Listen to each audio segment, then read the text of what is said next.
ਅਸੀਂ ਕਾਫੀ ਸਾਲਾਂ ਤੋਂ ਇਹ ਇੰਪੋਰਟ ਕਰ ਰਹੇ ਸਾਂ।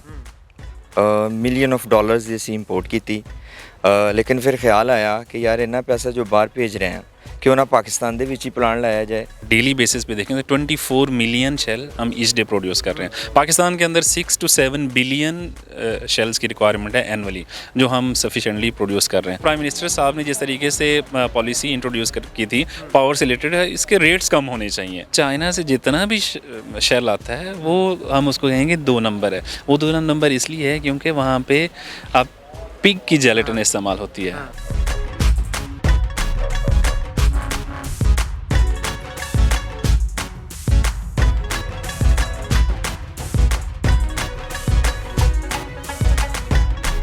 सलाम सत श्री अकाल जी, किदां दे मजाज तुहाडे। उम्मीद करता तुसीं ठीक ठाक होवोगे। लो जी, अज मैं फैसलाबाद च मौजूद है तो फैसलाबाद च एक ऐसा प्लांट लगा जिहड़ा पहले पाकिस्तान च ना काम किया गया, ना तवज्जो दित्तियां पहली हुकूमतां ने, ते हुण इस प्लांट च जिहड़े कैप्सूल दे खोल होंदे ने, जिहड़े शैल्स होंदे ने, ओह बनाए जांदे ने। ते इस प्लांट लगन तो बाद जिहड़े पाकिस्तान च स्टूडेंट पढ़दे पे आ, जिहड़े टैक्नीकल चीज़ां नूं सिखदे पे आ, उन्हां नूं जॉब्स भी मिलणगीਆਂ ते इकनोमिकली वेखिया जावे ते साडा पाकिस्तान भी तरक्की करेगा। ਤੇ ਜਿਹੜੇ ਬਾਹਰੋਂ ਚਾਈਨੀਜ਼ ਇੱਥੇ ਕੰਮ ਕਰਦੇ ਪਏ ਨੇ ਉਹ ਸਾਡੇ ਸਟੂਡੈਂਟ ਨੂੰ ਸਿਖਾਉਣਗੇ ਕਿ ਕਿੱਦਾਂ ਕੰਮ ਕਰੀਦਾ, ਕਿੱਦਾਂ ਟੈਕਨੀਕਲ ਚੀਜ਼ਾਂ ਨੂੰ ਇਸਤੇਮਾਲ ਕਰੀਦਾ ਤੇ ਕਿੱਦਾਂ ਅਸੀਂ ਅੱਗੇ ਵਧ ਸਕਦੇ ਹਾਂ। ਤੇ ਆਓ ਮੈਂ ਤੁਹਾਡੀ ਮੁਲਾਕਾਤ ਕਰਵਾਉਣਾ ਮੁxtਲਿਫ ਵਰਕਰਸ ਦੇ ਨਾਲ ਜਿਹੜੇ ਇੱਥੇ ਕੰਮ ਕਰਦੇ ਪਏ ਆ ਤੇ ਜਿਹੜੇ ਇੱਥੇ ਸਿਖਾਉਂਦੇ ਵੀ ਪਏ ਆ, ਜਿਹੜਾ ਇੱਥੇ ਬਣਾਉਂਦੇ ਵੀ ਪਏ ਆ, ਜਿਹੜੇ ਚੀਜ਼ਾਂ ਦੇ ਬਾਰੇ 'ਚ ਤੁਹਾਨੂੰ ਦੱਸਣਗੇ। ਆਓ ਮੇਰੇ ਨਾਲ।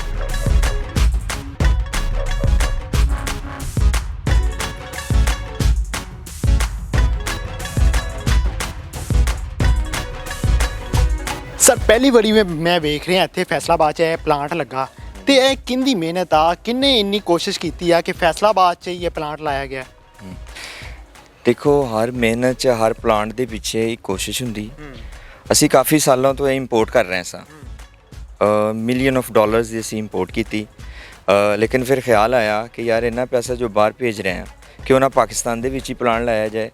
फिर डिफरेंट असी शहर वेखे, कराची, लाहौर, इधर उधर, लेकिन सब तो बेहतरीन जिहड़ा सानू इंडस्ट्रीयल स्टेट लगा वो फैसलाबाद है। एक तो पूरा डिवेलप है, उपरों सी पैक के अंडर है तो डिफरेंट बेनीफिट्स ने, लाइक अगर तुसी मशीन इंपोर्ट करो कोई ड्यूटी नहीं, उस अलावा फिर स्पैशल इकनॉमिक जोन के बेनीफिट्स ने, टैक्स ड्यूटीज़ वगैरह च काफ़ी मिल जाते। उपर साढ़े नाल क्योंकि चाइनीज़ जॉइंट वेंचर सी, इत्थे ऑलरेडी काफ़ी चाइनीज़ कंपनियां लगियां हुई तो वो साढ़े वास्ते काफ़ी बेनीफिट सी कि असीं इत्थे ही काम करिए। सर इत्थे कैप्सूल्स दे खोल बनाए जाते हैं, वो प्रोसीजर की होंदा, वो ऑडियंस नूं दसो। बेसिकली हैल्थ कैप्सूल्स पाकिस्तान जिहड़ा है कैप्सूल एम्प्टी कैप्सूल शैल्स बनांदी हैं, ठीक है ना। असी खाली कैप्सूल बना के फार्मास्यूटिकल्स कंपनियां नूं दिंदे आ, वो अगे फिर उहदे च फिलिंग करके डिफरेंट मटीरियल साल्ट बना के फिर वो मार्केट च लैके आंदियां। कैप्सूल बेसिकली इहदा बेसिक रॉ मटीरियल हैगा जैलेटिन। जैलेटिन हुंदा है जिहड़ा जानवरां दी हड्डियां तो बनदा है, बेसिकली प्रोटीन है। तुसीं अक्सर जैली जैम वगैरह खाते होणगे भी जैलेटिन नाल ही बनदे ने, लेकिन कैप्सूल बनाउण वास्ते बड़ा हाई ग्रेड जैलेटिन चाहिदा हुंदा है। बेसिक इहदा रॉ मटीरियल जैलेटिन ही है जी, उहदे तो यह बनता है क्योंकि यह जैलेटिन प्रोडक्ट है। इस कोल इहदे च हलाल दा बड़ा वड्डा फैक्टर है ते बाकी। सर तुसीं दस्सिओ कि पाकिस्तान की चीज़ नूं पसंद नहीं किया जाता, साढ़े पाकिस्तानी चाहते हैं कि बाहरों चीज़ मंगवाइए तो वो चंगी आती है। तुहाडे ख्याल च यह कामयाब हो जाएगी हुण प्लांट? अल्हम्दुलिल्लाह देखो पाकिस्तान में पहले क्यों नहीं पसंद किया जाता, बात यह है कि पसंद क्यों नहीं किया जाता, पसंद इसलिए नहीं किया जाता क्योंकि क्वालिटी की चीज़ नहीं बनती थी। पाकिस्तान में अगर इंपोर्ट किसी का भी दिल नहीं करता कि ज़्यादा पैसे दे के इम्पोर्ट वाली चीज़ इस्तेमाल करे, वो इसलिए ताकि क्वालिटी बेनिफिट्स होते हैं। लेकिन अल्हम्दुलिल्लाह हेल्थ कैप्सूल्स पाकिस्तान हमने जॉइंट वेंचर इसीलिए किया कि चाइनीज़ टेक्नोलॉजी लेके आए, इंटरनेशनल मशीनरी लेके आए, इंटरनेशनल एक्सपर्ट लेके आए। आपने देखा होगा यहाँ पे हमारे साथ चाइनीज़ काम कर रहे हैं जो हम टेक्नोलॉजी ट्रांसफ़र करवा रहे हैं, तो अल्हम्दुलिल्लाह सक्सेसफुल रहा है। आपका जो सवाल था कि कामयाब होगा, तो अल्हम्दुलिल्लाह सक्सेसफुल रहा है। अब पाकिस्तान के अंदर पूरे पाकिस्तान में हमारी सप्लाई जा रही है, तो अल्हम्दुलिल्लाह सक्सेसफुल है, लोग खुश हैं। एक्सपोर्ट करते पे अल्हम्दुलिल्लाह एक्सपोर्ट की तरफ भी हम जा रहे हैं क्योंकि हमारे पास पहले तो नेशनल डिमांड थी, क्योंकि हमने इंपोर्ट की हैसल रिड्यूस करनी थी, तो हम सक्सेसफुल रहे हैं। अब जितना जो भी इंपोर्ट करते थे वो अब डाइवर्ट हो गई है हमारी तरफ, अब हम एक्सपोर्ट की तरफ जा रहे हैं। पाकिस्तानी गवर्नमेंट किदां तुहाडी मदद करती पई? देखें पाकिस्तानी गवर्नमेंट में स्टार्ट में हमें काफ़ी हेल्पफुल किया। अब जैसे स्पेशल इकोनॉमिक जोन के अंदर हमें कस्टम ड्यूटीज़ में जितना रिलीफ था, वन टाइम कस्टम ड्यूटी, हमें कोई कस्टम टैक्स नहीं देना पड़ा। सारी हमारी उसमें free of cost machinery equipment हमारा आया है। और इसके अलावा जो इंडस्ट्री पैक के अंदर और स्पेशल इस फेडमिक में हमें काफ़ी सपोर्ट पावर की तरफ से है। अब पावर, हमारे पास पावर फेलियर नहीं होता, लोड शेडिंग नहीं होती। और इसके अलावा अब अगर देखें गवर्नमेंट, जिस तरह प्राइम मिनिस्टर साहब ने अभी लास्ट मंथ पॉलिसी भी एक लेके आए थे, तो हमें काफ़ी पावर के जो चार्जेस पहले लगते, जो पहले हमें बिल आते थे और जो अब आते हैं, वो काफ़ी रिड्यूस होके आया। बिल भी हमें जो है वो रिड्यूस होके आया। सर कितनी प्रोडक्शन होती पई है, तो कितने अरब डॉलर बचा चुका पाकिस्तान? देखिए हमारी फैसिलिटी, प्रोडक्शन फैसिलिटी हमारी यहाँ पे 12 प्रोडक्शन लाइंस हैं जो एनुअली प्रोड्यूस करती हैं 9 बिलियन शेल्स। अगर डेली बेसिस पे देखें तो 24 मिलियन शेल हम ईच डे प्रोड्यूस कर रहे हैं। पाकिस्तान के अंदर 6 to 7 बिलियन शेल्स की रिक्वायरमेंट है एनुअली, जो हम सफिशेंटली प्रोड्यूस कर रहे हैं। अब हम एक्सपेंशन की तरफ जा रहे हैं। ये साथ आपने देखा भी होगा कि हमारी कंस्ट्रक्शन हो रही है, तो हम इसको एक्सपोर्ट के लिए, क्योंकि अब हलाल मार्केट हमारे लिए बहुत ज़्यादा है, जिसमें एशिया है हमारा, और इवन के यूरोप में भी हम क्वालिटी एक प्रोडक्ट प्रोड्यूस कर रहे हैं, तो हम वो एक्सपोर्ट की तरफ जा रहे हैं। तो उसके लिए हम ये एक्सपेंशन भी कर रहे हैं फर्दर। सर तुसी समझते हो कि टेक्नोलॉजी जी चाइना च इस्तेमाल होती पई है, वो पाकिस्तान च ट्रांसफ़र हो जाएगी हुण?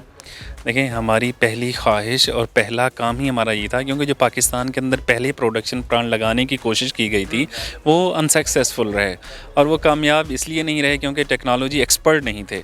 तो हम एक्सपर्ट, इंटरनेशनल एक्सपर्ट लेके आए, और जॉइंट वेंचर करने की वजह भी यही थी कि हम चाइनीज़ टेक्नोलॉजी यहाँ पे लेके आएँ जो हमारे बंदों को ट्रेन करें, और फिर हम खुद सफिशेंट हों इसके अच्छा, ऊपर। मैं वेख्या इत्थे कि ਜਿਹੜੇ ਚਾਈਨੀਜ਼ ਕੰਮ ਕਰਦੇ ਪਿਆ ਉਹਨਾਂ ਨੂੰ ਨਾ ਉਰਦੂ ਆਂਦੀ ਹੈ ਨਾ ਅੰਗਰੇਜ਼ੀ ਆਂਦੀ ਹੈ, ਤੇ ਉਹ ਕਿੱਦਾਂ ਤੁਸੀਂ ਉਹਨਾਂ ਨੂੰ ਅੰਡਰਸਟੈਂਡ ਕਰਵਾਉਂਦੇ ਹੋ ਚੀਜ਼ਾਂ? देखिए हमने ट्रांसलेटर भी हायर किए हुए हैं, और कुछ हमारे चाइनीज़ एक्सपर्ट हैं जो आपने देखा, आप अभी मुलाकात आपकी करवाएंगे, जो इंग्लिश बोल सकते हैं, तो वो हम इस तरीके से ट्रांसलेट सब चीज़ें हो रही हैं हमारी। सर हुण ਤੁਹਾਡੀ ਕੀ ख्वाहिश है कि गवर्नमेंट ਤੁਹਾਡੀ मदद किद्दां करे? गवर्नमेंट से हमारी ये है कि देखें जो फर्दर इन्वेस्टर आने हैं या जो एग्जिस्टिंग हैं, स्पेशली जो जिस तरह प्राइम मिनिस्टर साहब ने अभी मैंने बात की थी आपसे कि जो पावर के रेट्स थे वो रिड्यूस हुए हैं, तो हम चाहते हैं कि ये पावर के रिड्यूस हों, ताकि हमारी जो प्रोडक्शन कॉस्ट है, अगर चाइना के अंदर बल्क प्रोडक्शन हो रही है और चाइना से अगर बंदा इंपोर्ट करता है और चीज़ कंपैरेटिवली अगर लिटिल बिट सस्ती पड़ती है, तो हमें यहाँ पे इंफ्रास्ट्रक्चर हमने हायर कर लिया, सब चीज़ें कर ली, तो हमें चाहिए, या प्राइम मिनिस्टर साहब ने जिस तरीके से पॉलिसी इंट्रोड्यूस की थी पावर से रिलेटेड है, इसके रेट्स कम होने चाहिए। पावर के जितने रेट्स कम होंगे हम उतनी सेविंग कर सकते हैं, अब हमारे लोकल लोगों को बेनिफिट हो सकता है, और जो इन्वेस्टर है वो कुछ अर्न कर सकता है।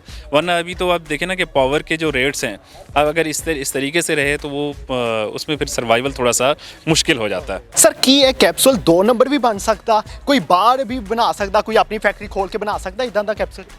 नहीं, देखें जो इंफ्रास्ट्रक्चर है, जो चीज़ें हैं, 2 नंबर क्या मतलब, 2 नंबर को हम अगर डिफ़ाइन करें नहीं, तो 2 नंबर में मैं अगर आपसे बात करूं, देखें 2 नंबर में ये है, देखें बीइंग अ मुस्लिम, मैं आपको बताऊं इसमें हलाल और हराम का फैक्टर है, ठीक है।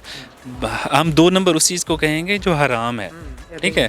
हराम में आप जो चाइना से जितना भी शेल आता है वो हम उसको कहेंगे 2 नंबर है। वो 2 नंबर इसलिए है क्योंकि वहाँ पे आप पिग की जेलेटिन इस्तेमाल होती है, तो पिग की जेलेटिन से जो भी बनता है वो बीइंग अ मुस्लिम हमारे लिए हराम और 2 नंबर है।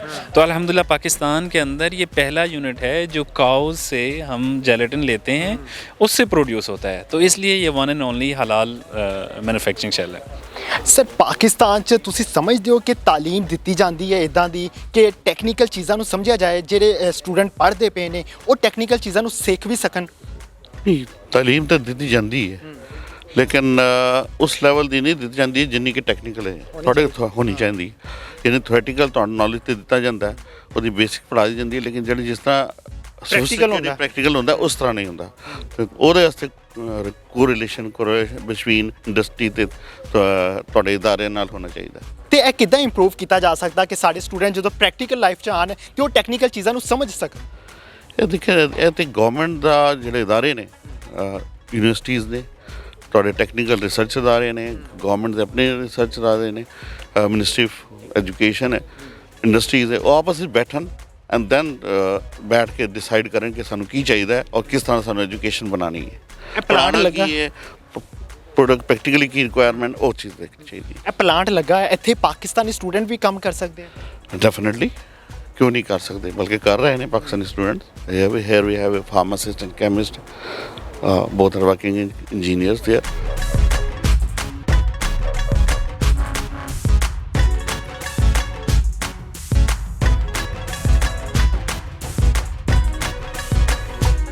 ਜਿਹੜਾ ਕੈਪਸੂਲ ਪਹਿਲੇ ਬਾਹਰੋਂ ਆਂਦਾ ਸੀ ਤੇ ਤੁਹਾਨੂੰ ਮਹਿੰਗਾ ਮਿਲਦਾ ਸੀ, ਹੁਣ ਉਹ ਕੈਪਸੂਲ ਪਾਕਿਸਤਾਨ 'ਚ ਬਣੇਗਾ ਤੇ ਪਾਕਿਸਤਾਨ 'ਚੋਂ ਬਣਨ ਦੇ ਬਾਅਦ ਜਦੋਂ ਮੈਡੀਕਲ ਸਟੋਰ ਤੇ ਪਹੁੰਚਣਗੇ ਕੈਪਸੂਲ ਤੇ ਉਹ ਸਸਤੇ ਵੀ ਹੋਣਗੇ ਤੇ ਉਹ ਤੁਹਾਡੇ ਲਈ ਜਿਹੜੀ ਮੁਸ਼ਕਲਾਤ ਪੈਦਾ ਹੁੰਦੀਆਂ ਸੀ, ਮਹਿੰਗਾਈ ਵੱਧਦੀ ਸੀ, ਉਹ ਵੀ ਜ਼ਰਾ ਘੱਟ ਨਜ਼ਰ ਆਏਗੀ। ਤੇ ਆਓ ਮੈਂ ਜ਼ਰਾ ਅੰਦਰ ਤੁਹਾਨੂੰ ਵਿਜ਼ਿਟ ਕਰਾਉਣਾ।